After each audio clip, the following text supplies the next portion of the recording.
Area A मान लो। अब ये बताओ कि बाहर जो सरफेस होगा लिक्विड का वो ऐसा होगा और अंदर सरफेस थोड़ा सा उठा होगा। इसका कारण क्या होगा? इसका कारण क्या होगा? इसका कारण ये होगा कि इसके कारण इंडक्शन जो होगा चार्ज का, इसके कारण जो इंडक्शन होगा चार्ज का, यहां पर होगा sigma into 1 - 1/k। Induce charge होगा ये डायलेक्ट्रिक पर, यहाँ पर प्लस सिग्मा है। ये लोअर जो सरफेस है, यहाँ अंदर वाले की सरफेस चार्ज डेंसिटी होगी minus sigma 1/k, sorry minus sigma into 1 - 1/k। समझ में आ रहा है कि नहीं आ रहा है ये? 1/k।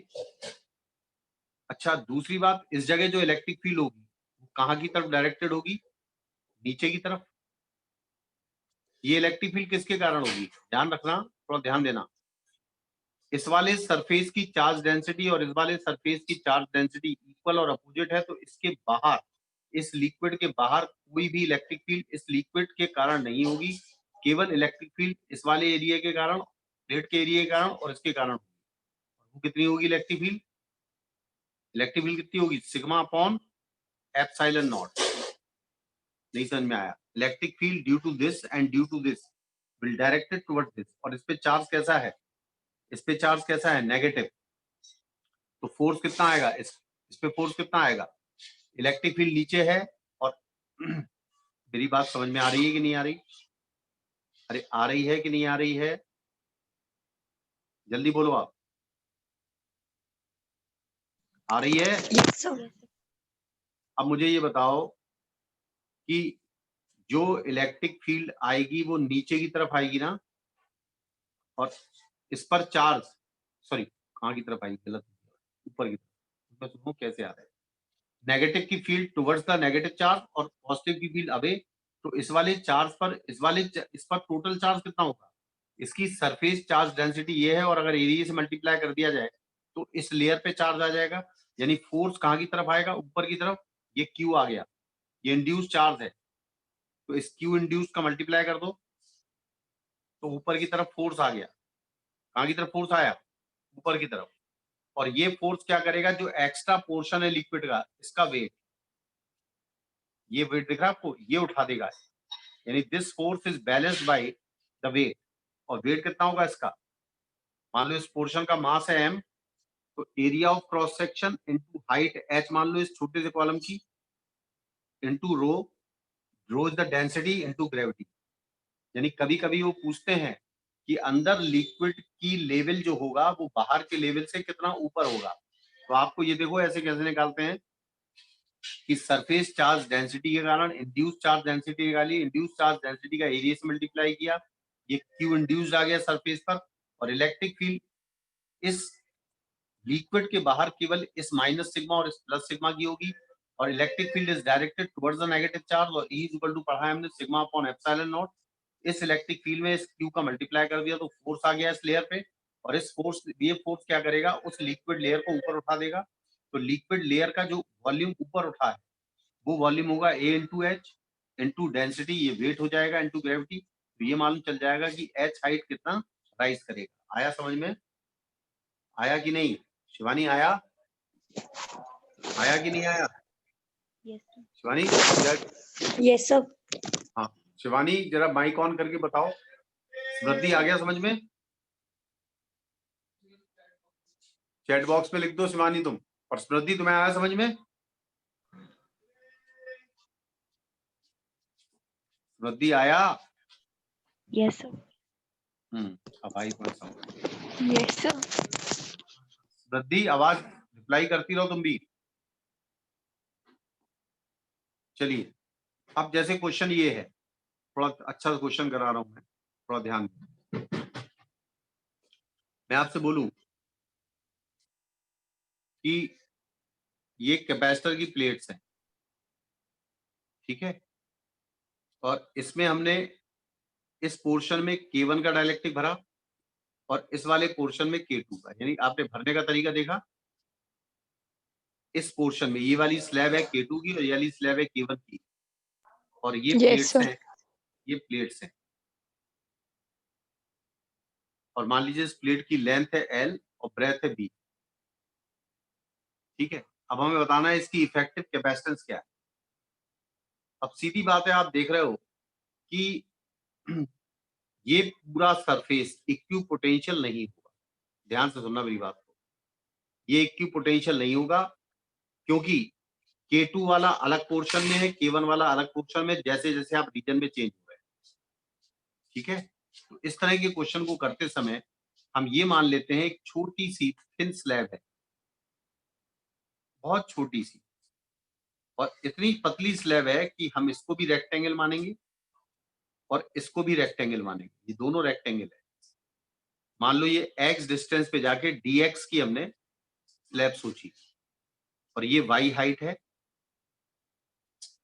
और ये d, ये बीच का गैप d मान लिया हमने, तो ये d माइनस वाई आएगा। और मान लेते हैं कि इस वाले की कैपेसिटेंस, इस वाले छोटे से पोर्शन की dc1 है और इस छोटे से पोर्शन की dc2 है। अब ध्यान से देखो, मैंने आपको बताया था कि अगर डाइलेक्ट्रिक गैप को डिवाइड करते हैं, अगर डाइलेक्ट्रिक गैप को डिवाइड करते हैं तो ये दोनों डाइलेक्ट्रिक सीरीज में लगे माने जाएंगे। तो ये dc1 का और ये dc2 का, ये दो जो डाइलेक्ट्रिक हैं, ये दोनों कैसे लगे जाएंगे, कैसे लगे माने जाएंगे, सीरीज में। और अब इस छोटे से पोर्शन की जो कैपेसिटेंस आएगी, ध्यान से सुनो, सीरीज में होता है 1/dc equal to 1/dc1 plus 1/dc2। ध्यान रखना, जब डाइलेक्ट्रिक गैप को डिवाइड करते हैं तो सीरीज, और जब डाइलेक्ट्रिक एरिया को डिवाइड करते हैं, यानी आधे में इस तरफ K1 है, इस तरफ K2 है, तो दे आर पैरेलल। ये चीज ध्यान रखना, ठीक है। अरे क्लियर है, समझ में आया। अब बताओ dc1 कितना होगा। इस छोटी सी विड्थ का एरिया कितना होगा, लेंथ आपने, ब्रेथ आपने b मानी, तो इस छोटे से पोर्शन का जो एरिया होगा, ये मैं अलग से बना रहा हूं, ये अलग से मैंने पट्टी बना दी ऐसी, जिसकी dx चौड़ाई है और bx ठीक, तो इसका एरिया कितना होगा, बोलो छोटा सा एरिया, dA कितना होगा, bdx कितना होगा, bdx। और dc1 कितना होगा बताओ, dc1 कितना होगा, एप्सिलॉन नॉट, एरिया कितना है bdx इंटू K1 में भरा हुआ है ये, अपॉन बीच का गैप है y, थिकनेस है y, यानी डाइलेक्ट्रिक स्लैब ने कितना गैप कवर किया हुआ है वो y, dc1 आ गया।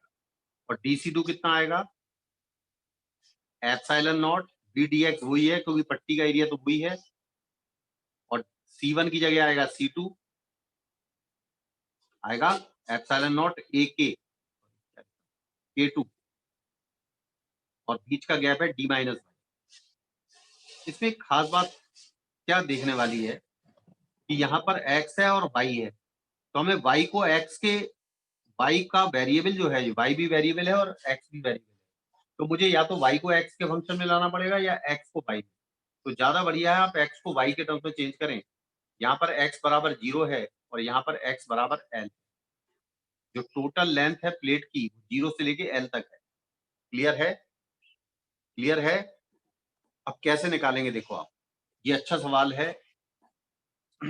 अब ये वाला जो ट्राइंगल है और एक बड़ा वाला जो ट्राइंगल है, क्या ये सिमिलर ट्राइंगल है, एक ये वाला ट्राइंगल और एक बड़ा वाला ट्राइंगल क्या सिमिलर है, तो सिमिलर में को कंपेयर करो, y अपॉन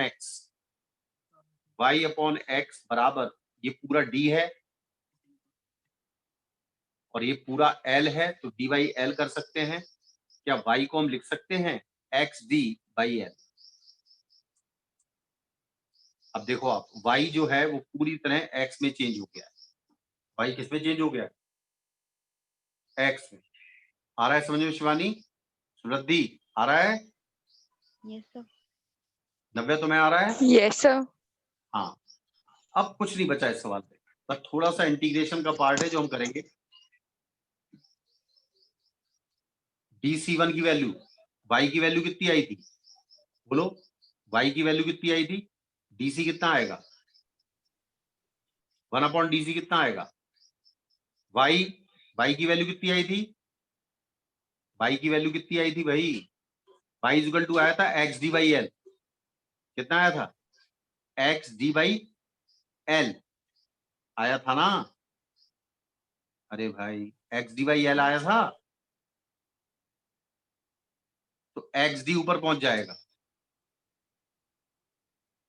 और एल नीचे पहुंच जाएगा, तो epsilon naught B L D X K1 B L D X K1 आया समझ में, ये 1/DC1 आ गया और 1/DC2 कितना आएगा, अब y की जगह कितना लिखेंगे, x D upon L, x D upon L, तो यहां भी एल ऊपर पहुंच जाएगा अपॉन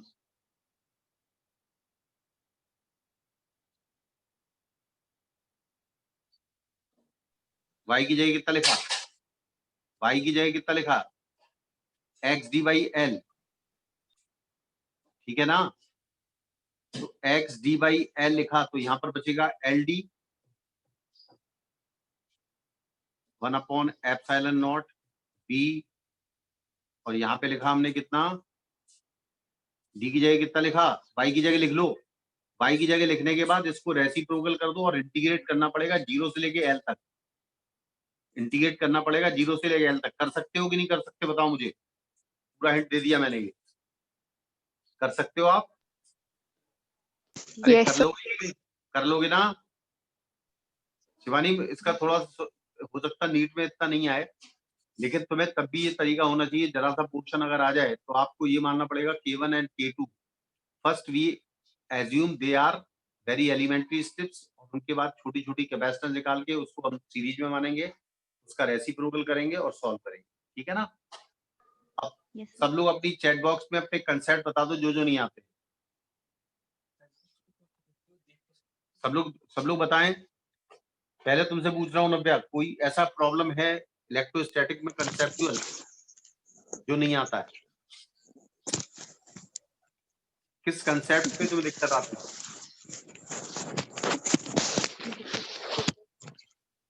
किस कंसेप्ट में दिक्कत आती है, बोलोगे तभी हमें समझ में आएगा, हेलो, जब तक बोलोगे नहीं मुझे समझ में नहीं आएगा। नहीं सर, अभी तो हो गए सारे। प्रदीप तुम्हारी कोई डाउट, कोई भी कंसेप्ट हो जो नहीं आता हो सर वो तुम लोगों पोटेंशियोमीटर में बस थोड़ी सी आती है। को, पोटेंशियोमीटर तो इसके बाद आएगा, मैं हालांकि कुछ Yes, चीजें sir. और बता रहा हूँ, कुछ चीजें और बता रहा हूँ। मान लीजिए एक इलेक्ट्रिक फील्ड है ई, ध्यान से सुनना, एक इलेक्ट्रिक फील्ड है ई और एक कंडक्टिंग स्फीयर है, एक कंडक्टिंग स्फीयर है जो इनिशियली कोई चार्ज नहीं था इसके ऊपर, इसको मैंने इस इलेक्ट्रिक फील्ड में रख दिया, इस इलेक्ट्रिक फील्ड में इसको रख दिया, तो क्या इस पर चार्ज इंड्यूस्ड होगा, इस पे चार्ज क्या इंड्यूस्ड होगा कि नहीं होगा, इतना बता दो। Yes, sir. Yes, sir. तो ये वाला जो सरफेस होगा, ये वाला, क्या ये नेगेटिव हो जाएगा, और ये वाला क्या हो जाएगा, ये क्या हो जाएगा, जल्दी बोलिए क्या हो जाएगा, ये वाला सरफेस पॉजिटिव, क्योंकि इलेक्ट्रिक फील्ड पॉजिटिव पर force in the direction of field लगाएगी और नेगेटिव पर force away from the field लगाएगी भी, अरे लगाएगी कि नहीं, जल्दी बोलिए, लगाएगी। Yes, sir. Yes, sir. अब इस तरह फील्ड लगाएगी, इस तरह फोर्स लगाएगी कि नेट फील्ड यहाँ पर जीरो हो जाए, क्योंकि किसी भी कंडक्टर के अंदर नेट फील्ड कितनी होती है, जीरो, यानी ये वाली जो फील्ड थी जो ऑलरेडी यहाँ प्रेजेंट थी वो ई एक्सटर्नल थी, ई एक्सटर्नल थी, और ई एक्सटर्नल ई नॉट के बराबर थी, और ये वाली जो फील्ड है इस तरफ आएगी जो इंड्यूस्ड चार्ज के कारण आएगी, तो ई induced, this is the field due to induced charge and this field must be equal to this field, clear है। तो इस तरफ चार्ज कितना होगा, प्लस क्यू नॉट मान लो, तो इस पर होगा माइनस क्यू नॉट, क्योंकि नेट चार्ज तो आ ही नहीं सकता इसके ऊपर कहीं से, आ सकता क्या, अरे नेट चार्ज तो आ ही नहीं सकता ना, कोई पहले अनचार्ज था, चार्ज कौन ना क्रिएट कर सकते आप। हाँ, चार्ज का इंड्यूस चार्ज जो है वो अनसिमेट्रिकली डिस्ट्रीब्यूट हो जाएगा। बोलो हाँ या ना, समझ में आ रहा है? अरे समझ में आ रहा है कि नहीं? Yes sir. Yes sir. और अगर मान लो पहले से इस पे चार्ज होता, पहले से ही इस पे ऑलरेडी चार्ज क्यू नॉट होता, मान लो क्यू डैश होता, ऑलरेडी चार्ज है, तो जब इसको रखते तो नेगेटिव चार्ज तो यहां आता और यहां पर जो होता वो पॉजिटिव आता। तो यहां पर चार्ज अगर माइनस एक्स आया इंड्यूस होके, तो यहां पर चार्ज क्या बचेगा, क्यू डैश प्लस एक्स। और ये चार्ज इस तरह अपने आप को डिस्ट्रीब्यूट करेगा कि अभी भी नेट फील्ड अंदर क्या हो जाएगी, अंदर नेट फील्ड क्या हो जाएगी, अभी भी जीरो, जीरो। क्योंकि कंडक्टर के अंदर नेट फील्ड क्या होती है, जीरो। और एक्स क्या है, इंड्यूस चार्ज।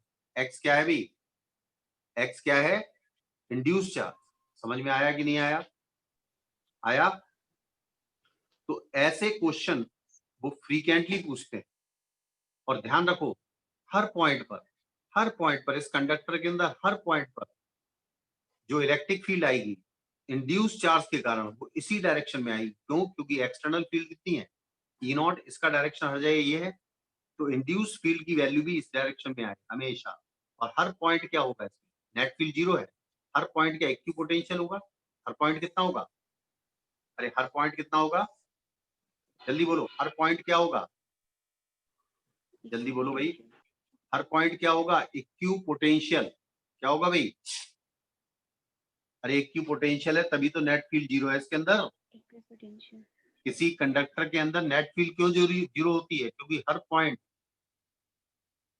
जब सेम पोटेंशियल पे होगा तभी फील्ड जीरो होगी। अब ध्यान से सुनो, मैं आपसे बोलूं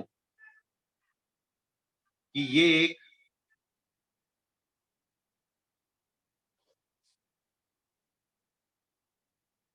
कंडक्टिंग स्फीयर है, ये पॉइंट है मान लो x1 और ये पॉइंट है x2,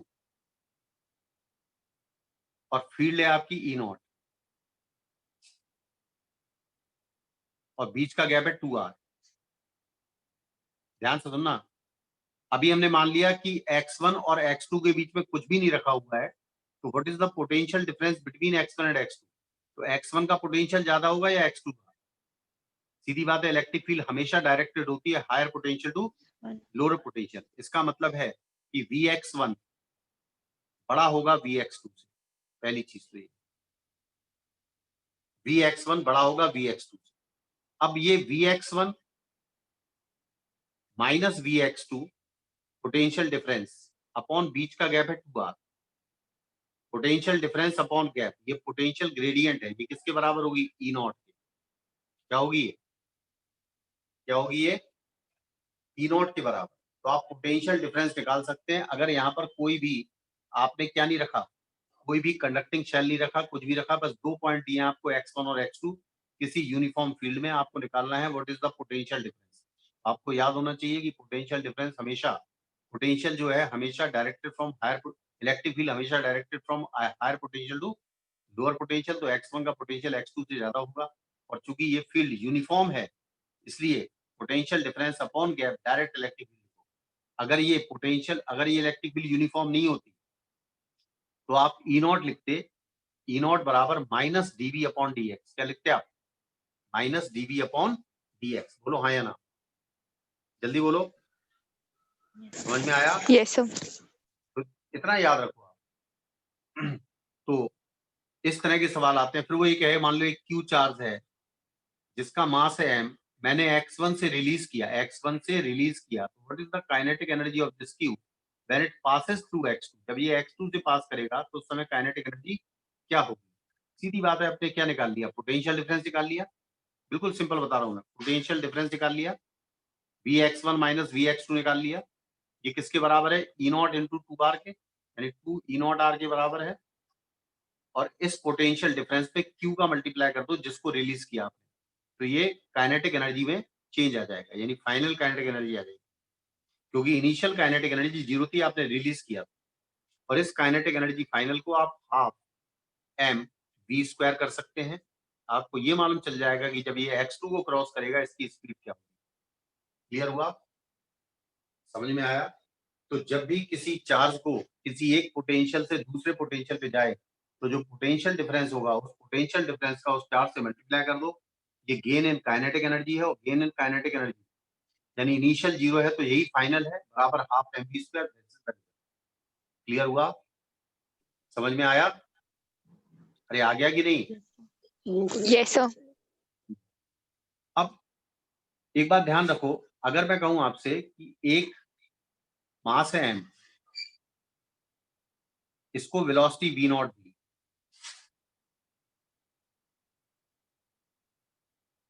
ये प्रोजेक्टाइल मोशन पे कब चलता है? जब एक्सेलरेशन यूनिफॉर्म हो। कैसा हो एक्सेलरेशन? कैसा हो एक्सेलरेशन? यूनिफॉर्म। और सीधी बात है उस एक्सेलरेशन का डायरेक्शन वेलोसिटी के डायरेक्शन में ना हो, किसी और डायरेक्शन में हो, तो मोशन कैसा होता है? प्रोजेक्टाइल। अब जैसे मैं अर्थ की बात करूं, अर्थ पर मैं किसी एंगल थीटा पर फेंकूंगा, क्या हर जगह एक्सेलरेशन जी है डाउनवर्ड? कहीं चेंज तो नहीं हुआ ना पूरी जर्नी में? तो ये जो रेंज होती है, ये जो मैक्सिमम हाइट होती है या फ्लाइट टाइम होता है, ये आपको आता है r बराबर u² या v0² sine theta upon g and so on. इसमें ध्यान रखो ये जो g है, ये जो इफेक्टिव एक्सेलरेशन वो आपको काउंट करना है। अब यही केस अगर मैं आपसे कहूं कि एक हमने कैपेसिटर को लिया, कैपेसिटर की ये नेगेटिव प्लेट है और ये पॉजिटिव प्लेट, इसकी surface charge density plus sigma है, इसकी माइनस सिग्मा है, और इलेक्ट्रिक फील्ड जो है वो पॉजिटिव टू नेगेटिव डायरेक्टेड है, तो इलेक्ट्रिक फील्ड इक्वल टू होगी सिग्मा अपॉन एप्सिलॉन नॉट। अब उसने कहा है कि इन प्लेट्स के बीच का गैप d है। किसी पार्टिकल को v0 वेलोसिटी से थीटा एंगल पर फेंका, तो इस थीटा की मैक्सिमम वैल्यू क्या हो कि this will not strike on the upper plate. अब इसमें भी वही कंसेप्ट है, इसका मोशन भी प्रोजेक्टाइल होगा। कारण क्या है कि इस पर चार्ज q है, इसका मास m है, इस पर जो फोर्स लगेगा वो फोर्स कितना होगा? इलेक्ट्रिक फील्ड के डायरेक्शन में लगेगा क्योंकि पॉजिटिव चार्ज है, तो फोर्स होगा q इंटू ई, ये फोर्स होगा, और मास से डिवाइड कर दो तो क्या एक्सेलरेशन आ जाएगा। अब जो एक्सेलरेशन प्रीवियस पे हमने g के बराबर पढ़ा वो अब EQ बाई m आ गया, और मैक्सिमम हाइट उसकी d होनी चाहिए, इससे ऊपर जाएगा तो टकरा जाएगा इससे वो। तो मैक्सिमम हाइट का फॉर्मूला वहां क्या पढ़ा आपने? h बराबर u² या v0² sine square theta upon 2g। तो में पढ़ा आपने? नहीं पढ़ा? अरे पढ़ा कि नहीं? तो ये हम a को रिप्लेस कराएंगे g से, h को रिप्लेस कराएंगे d से, तो हम इससे थीटा निकाल सकते हैं। क्या निकाल सकते हैं? क्या निकाल सकते हैं? थीटा, कि किस मैक्सिमम एंगल पर फेंकें और उस समय इसका जो मोशन होगा वो ऐसा जाएगा और ऐसा जस्ट टच करता हुआ ऐसा निकला है। क्लियर हुआ? ये आया समझ में? अरे आ गया सबको? Yes sir. Yes sir. अब वो ये पूछे कि व्हाट इज द, ध्यान से सुनना, what is the speed of this particle at the highest point. तो आप तो कह सकते हो भाई ये v0 cos थीटा हो, क्योंकि v0 cos थीटा पे कोई फोर्स नहीं लग रहा, जो भी फोर्स लग रहा है v0 sin थीटा पे लग रहा है, क्योंकि एक्सेलरेशन का डायरेक्शन डाउनवर्ड है तो इस वेलोसिटी का अपोज कर रहा है, यानी वेलोसिटी का कौन सा कंपोनेंट रिड्यूस हो रहा है? v0 sin theta. लेकिन अगर मैं कहूं डायरेक्ट बताओ तो हमें वही तरीका मालूम है भाई, पोटेंशियल डिफरेंस कितना है? पोटेंशियल डिफरेंस कितना है? E into D. अरे इलेक्ट्रिक फील्ड में जो इलेक्ट्रिक फील्ड थी उसमें डी का मल्टीप्लाई कर दो, पोटेंशियल डिफरेंस आ गया। इस पोटेंशियल डिफरेंस में क्यू का मल्टीप्लाई कर दो, वर्क डन बाई फील्ड हो गया बराबर बराबर क्योंकि ये work done by field negative है। अरे E into D, potential difference into Q, ये उसकी पोटेंशियल एनर्जी है, और लॉस कितना होगा? ये है हाफ mv0², ये initial kinetic energy minus final kinetic energy, तो हाफ mv²। इससे भी आप सॉल्व करेंगे, जब v को आप सॉल्व करेंगे तो अपने आप आ जाएगा। क्लियर है? तो कई तरीके से आप सॉल्व कर सकते हैं। मेरी बात समझ में आ रही है? आ रही है कि नहीं? Yes, sir. एक चीज और बता रहा हूं इंपॉर्टेंट। मान लीजिए कि ये प्लस और ये माइनस है, और मैंने कहा कि इसको जो V नॉट दी है एंगल थीटा पर, और ये लेंथ है,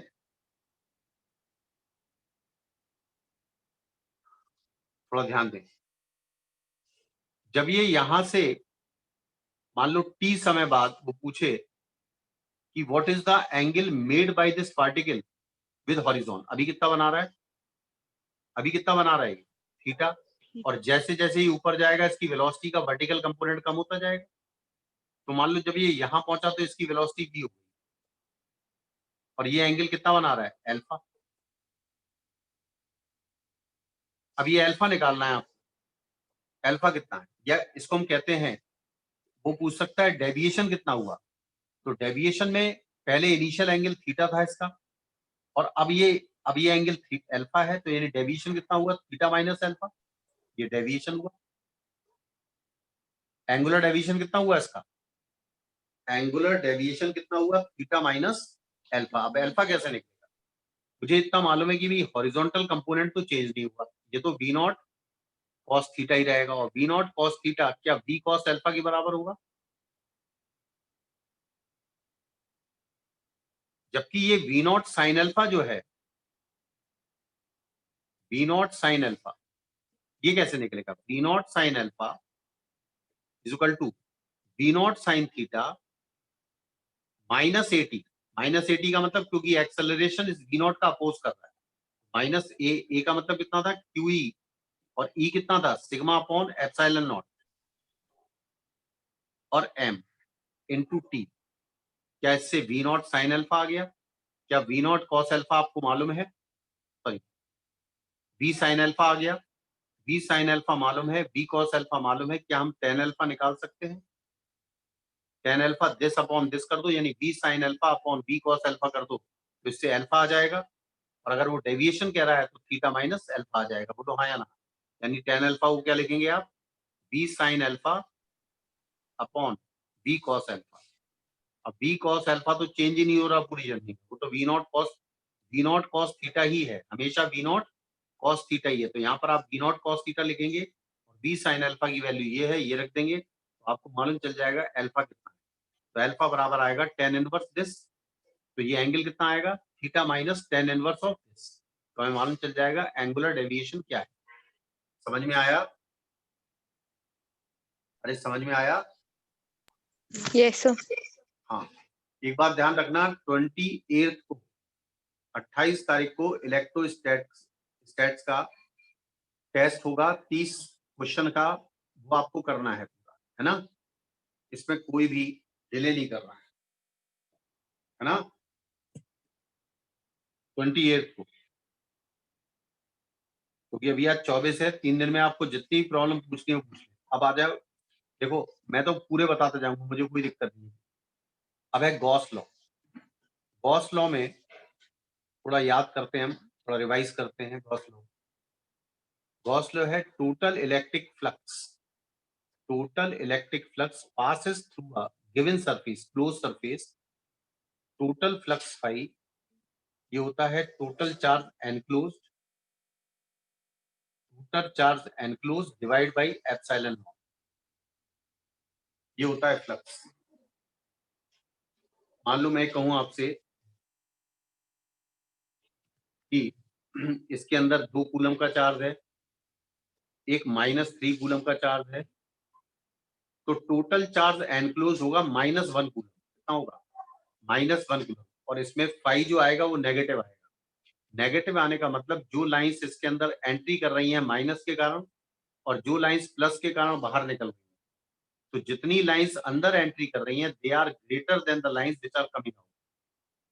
समझ में आया? फ्लक्स नेगेटिव का मतलब है net lines are entering in this surface, और प्लस आने का मतलब है net lines are passing away.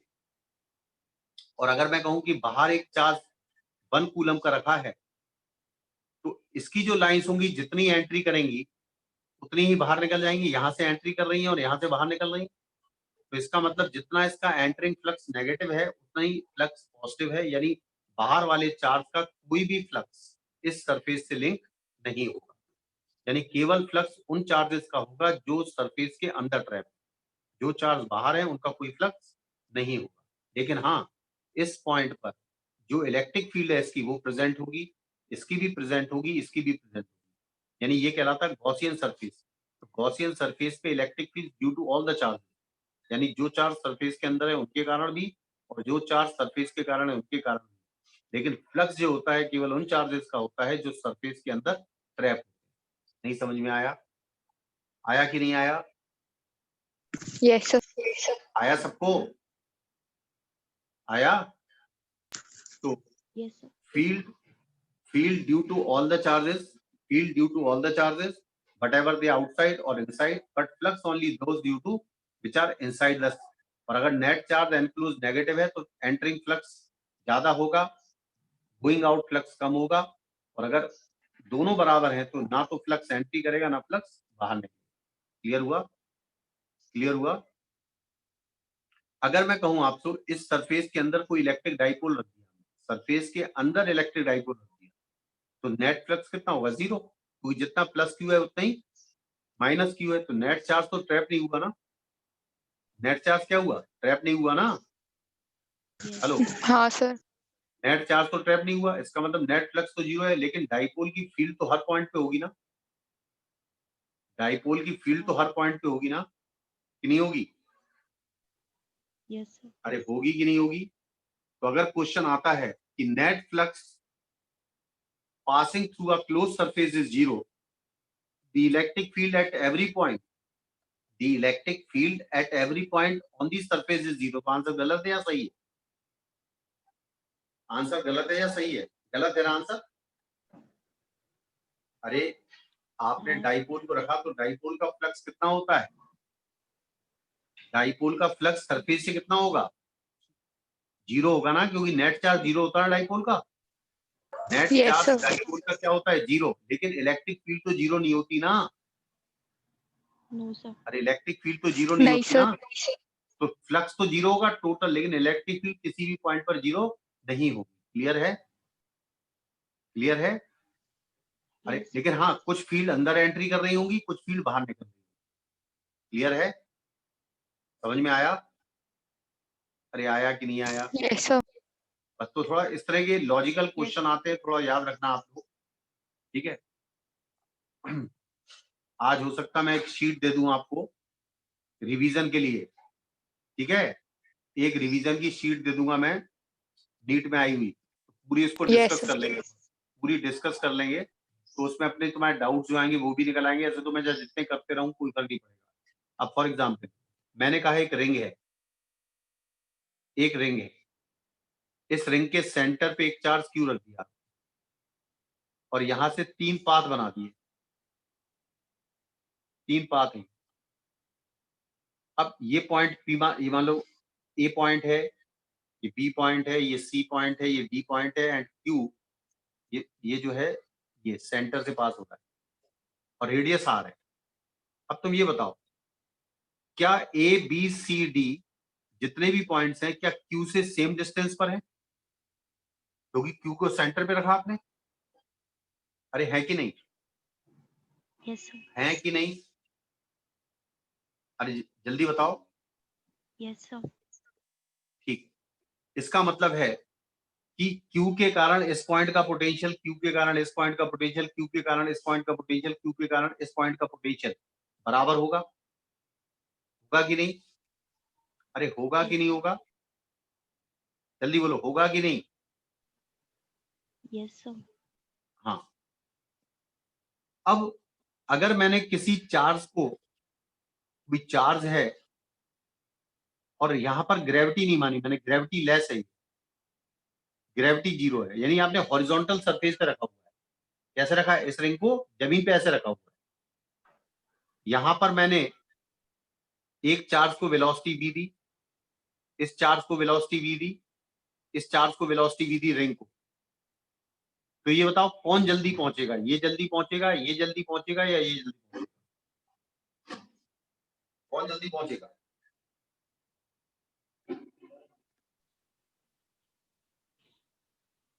अच्छा क्वेश्चन बना दिया मैंने ये, कौन जल्दी पहुंचेगा?